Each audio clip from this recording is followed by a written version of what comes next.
दुकान पर बैठकर जो कमाई कर रहे हो, दुकान पर बैठकर जो कमा रहे हो, वो अपनी पत्नी और अपने बच्चों के लिए कमा रहे हो।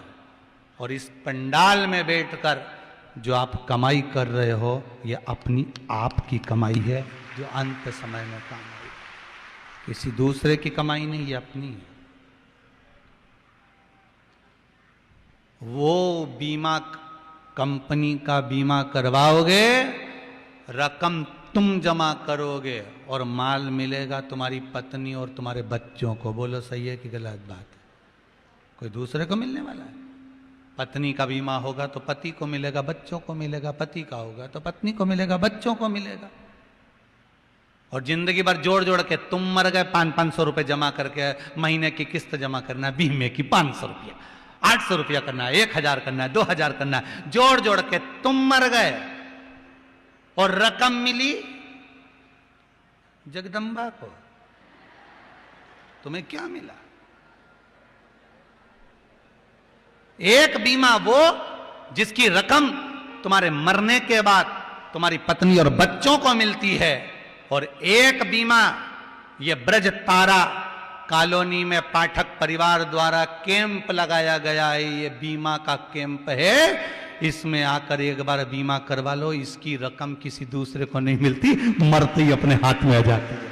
तुरंत जैसे ही प्राण छूटेंगे, जो कंपनी का बीमा करवाया है, शिव महापुराण की कंपनी का बीमा है ये, ऐसा इसकी रकम तुम्हारे सामने तुम्हारे हाथ पर होगी। प्राण छूटते, जैसे प्राण छूटे कि यमराज बंदी बनाने आएगा, और यमराज बंदी बनाने आया तो इतने में तो बीमा वाला पहुंच गया। फाइल चेक कर लो। तो उसने कहा क्या? फाइल देखो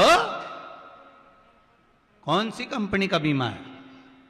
तब समझ में आएगा साहब ये तो शंकर जी की कंपनी का है, और ये वहाँ शिव पुराण में गई थी और इसने वहीं पे फॉर्म भर दिया था, और जैसे ही वहाँ पहुँची और बैठते से इन्हें बीमा करवा लिया। अब क्या जाए? विचार करना, राजा श्वेत शंकर जी के मंदिर में बैठकर पूजन कर रहा था, अंतिम समय था, प्राण छूटने वाला था, यमराज बंदी बनाने आ गया। यमराज ने अपने दूतों को भेजा, जाओ बंदी बनाओ। इतने में तो चित्रगुप्त महाराज गए लेकर यमदूतों को और ले जाकर छोड़ा नीचे। जैसे ही राजा श्वेत को प्राणों को खींचने लगे, इतनी देर में शंकर भगवान ने सारे यमदूतों को मारकर भगा दिया। सब लाल पीले होके, ने एक की आंख फूट गई, ने का मुंडा टूट गया, कहीं का दांत निकली गया, न कहीं का हाथ फूटी गया, ऐसा फूटा टूटा सब गया यमराज के पास। यमराज जी ने पूछा कि अरे ये तुम्हारा फर्नीचर किसने बिगाड़ा? यमराज पूछा, ये अच्छा खासा लेके गए थे सोफा सेट, एक नहीं बचा, नीचे का तो गायब हो गया, मुंडा का नहीं बचा, तो तुम्हारा फर्नीचर बिगाड़ा किसने? कि वो नीचे गए थे राजा श्वेत को उठाने के लिए, शंकर जी के मंदिर में पूजन कर रहा था, शंकर जी ने मार मार के हमारा फर्नीचर बिगाड़ दिया। अच्छा, हाँ इतनी हिम्मत? हाँ। इतने में राजा तुरंत यमराज को गुस्सा आया और यमराज खुद उसी समय पर पहुंच गया, और यमराज जाके राजा श्वेत को उठाने लगा। इतनी देर में तो शंकर जी प्रकट होकर यमराज को ही निपटा दिए। जा। अब आपने कभी सुना कि यमराज मरा? ये दुनिया को ना जाने कित्तों को मार दिया, पहली बार यही निपट गया। फिर वही वाली बात आ गई, जो हमसे टकराएगा, आगे तो बोलो, काय को मिट्टी में मिल जाएगा, सीधे ऊपर निकल जाएगा। सीधी सीधी बात बोलो, तुम तो मिट्टी में मिलना, अपन हिंदू होके नीचे मिलेंगे। यार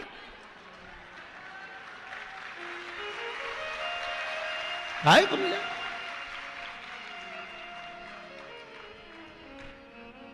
अब मर गया, यमराज मर गया। इतने में तुरंत चित्रगुप्त महाराज ने कहा, यमराज की बेटी को बुलाया, मृत्यु देवी टूट पड़। और जो मृत्यु देवी टूट पड़ी, तो इतने में तो भगवान शंकर ने देखा ये आ गई, और भगवान ने उके भी निपटा दिया, वो भी निपट गई, सब पड़ गए। सूर्य नारायण भगवान रोने लगे, मेरा बेटा चले गया, मेरी पोती चली गई। ब्रह्मदेव के पास में गए, भगवान विष्णु के पास में, ब्रह्मा जी के पास जाकर तुरंत सूर्य नारायण भगवान ने कहा ये कैसी लीला है? आप ही ने तो निर्णय दिया था कि यमराज निर्णय लेगा, यमराज मारेगा, जिसको भी मारना यमराज निर्णय लेगा, किसकी मृत्यु यमराज लेने जाएगा। फिर यमराज को जब भेजा गया तो फिर शंकर भगवान ने क्यों मारा? इतने में ब्रह्मा जी बोले, भैया देखो हम सबकी फाइल देख सकते पर शंकर जी की फाइल नहीं देख सकते। इनके बीच में हम कभी नहीं बोलेंगे। ब्रह्मा जी बोले हम 4 बार इस्तीफा देने की सोच ली है, पर हमारा इस्तीफा भी कोई नहीं ले लिया, हमारी तो खुद नहीं चलती है, हमारी खुद नहीं चले तो हम क्या बोलें। तो ब्रह्मा जी बोले हम नहीं बोलेंगे, भगवान विष्णु के पास जाओ। भगवान विष्णु ने सूर्य नारायण भगवान से कहा क्या हुआ, मेरे बेटे को मार दिया, मेरी पोती को मार दिया। भगवान विष्णु तुरंत सूर्य नारायण भगवान के साथ में शंकर जी के पास पहुंचे। भोलेनाथ जी आपने क्यों मारा इनको। शंकर जी बोले मेरे मंदिर में पूजन कर रहा था राजा श्वेत। तो भगवान विष्णु बोले उसका अंतिम समय आ गया था। तो भगवान शंकर ने कहा भले अंतिम समय आ गया था, थोड़ी देर रुक नहीं सकता था, जैसे ही मंदिर से निकलता निपटा देता, पर मंदिर के अंदर क्यों मारा, नहीं समझ में आया मेरे को, मैंने निपटा दिया जा। सूर्य नारायण भगवान से पूछा भगवान विष्णु ने क्या चाहते हो। सूर्य नारायण भगवान बोले हमारे बेटे को और पोती को जिंदा कर दो, बस और कुछ नहीं चाहिए। शंकर भगवान बोले जिंदा नहीं करूंगा, मैं जीवित नहीं करूं। तो प्रभु करना तो पड़ेगा। इतने में शंकर भगवान ने कहा एक शर्त पर जीवित करूंगा, अगर यमराज को जीवित होना और मृत्यु देवी को जीवित होना है तो शर्त एक रहेगी। क्या, जो भक्त मेरी आराधना कर रहा होगा, मुझे याद कर रहा होगा, यमराज उसको उठाएगा नहीं। दूसरी बात, जब भी पृथ्वी पर आना, क्योंकि भगवान विष्णु बैकुंठ में रहते हैं, ब्रह्मा ब्रह्मलोक में रहते हैं, इंद्र इंद्रलोक में रहते हैं, शंकर मृत्यु लोक पे रहता है पृथ्वी में। इसलिए पृथ्वी पर से किसी को भी उठाकर ले जाना तो मेरी आज्ञा पे ले लेना, मैं बोलूं तो उठाना। इसलिए आज भी चतुर पंडित, कोई का एक्सीडेंट हो जाए, कोई का बीपी बढ़ जाए, कोई को अटैक आ जाए, तुरंत पंडित जी कहते महामृत्युंजय का पाठ बिठाओ।